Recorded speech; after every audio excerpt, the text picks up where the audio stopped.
Okay, let's jump in. Spring is definitely here, and, well, you know what that brings, right? Hmm.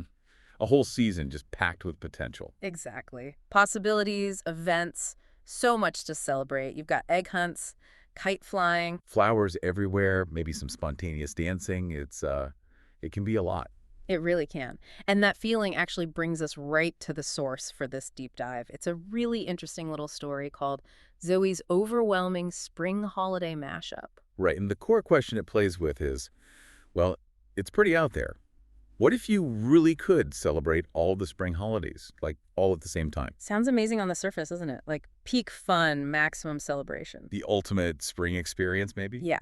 But this story, it digs into what that actually looks like, the And reality. it turns out to be fascinatingly chaotic, you could say. Totally. The source mentions things like bunnies wearing leprechaun hats Yeah. and people dancing around a maypole with actual But don't chicks. forget the kites, getting tangled not just in regular trees, but like jelly bean trees. Right. It paints such a vivid picture of just everything wonderful happening all at once and maybe being too much. Exactly.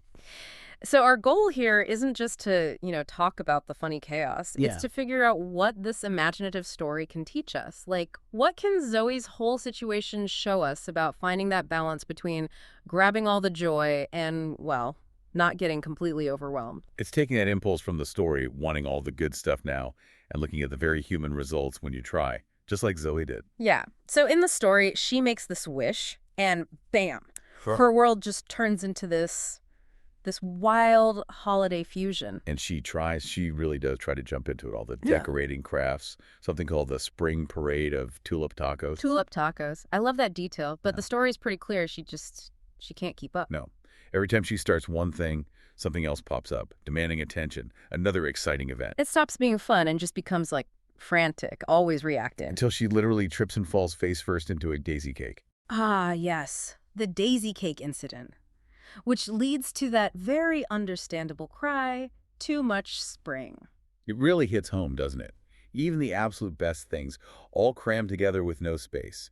It can become unbearable. Yeah, it's a great point. The story isn't anti-celebration at all. Not at all. It's more about how the lack of structure or trying to consume everything instantly turns that joy sour, turns it into stress. Right. The narrative puts it simply, too much of a good thing can get overwhelming. Simple phrase, but seeing Zoe go through it makes it powerful. And what's really useful, I think, is how Zoe finds her way out of it in the story. She doesn't just give up on spring. No, she changes her strategy, her approach. There's that lovely bit where it says a breeze whispers to her, one celebration at a time, dear. And then once things are back to normal, she actually sits down and makes a plan for the next day, a conscious plan. And that plan, the story details it, involves scheduling just one spring holiday per week. Which isn't just about cutting back, is it? It's about creating actual space. Yeah. Time to, properly engage with each thing. Exactly. And crucially, her new plan explicitly includes, and I love this quote, room for rest, daisy daydreams, and second slices of carrot cake. Yes, that part is key.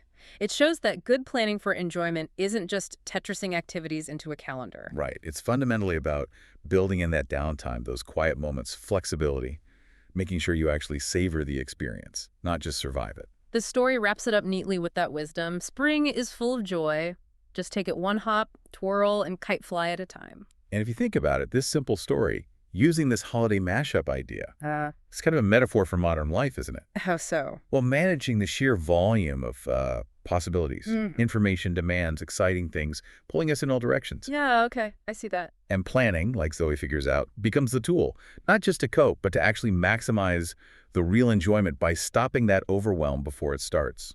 So, thinking about that, for you listening, does this resonate? Are there parts of your life that sometimes feel like Zoe's chaotic spring holiday mashup, trying to cram everything in? It's about finding that maybe mindful approach where all the good stuff enriches you instead of, burying you. Which leaves us with a thought to maybe sit with, based on the story's lovely phrasing. What does having that room for rest, daisy daydreams, and second slices of carrot cake actually look like for you when you're navigating all the exciting things life throws your way? Something to think about.